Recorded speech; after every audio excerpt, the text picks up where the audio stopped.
இன்றைக்கி நாம் பார்க்க போகிறது 4 புள்ளியில் ஒரு சிக்கு கோலம்.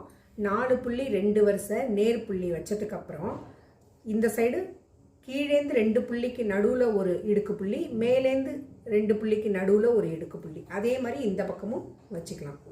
சென்டரில் 3 புள்ளி இடுக்கு புள்ளி. இது கொஞ்சம் வித்தியாசமான கோலம்.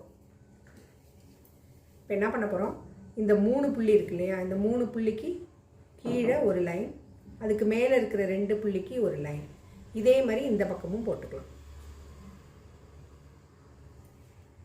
இப்போ இந்த 2 லைன் போட்டோம் இல்லையா உள் பக்கம், அதை என்ன பண்ண போகிறோம், வளைச்சி இப்படி மேலே கொண்டு போய் நிப்பாட்டிக்கலாம்.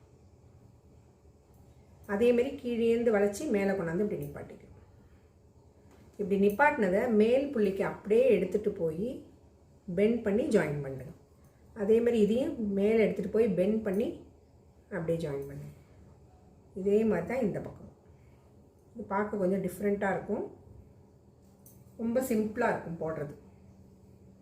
நடுவில் டாட் வச்சுக்கலாம். கோலம் எப்படி இருக்குங்கிறத கமெண்ட்டில் சொல்லுங்கள். அவ்வளோதான். சூப்பர்.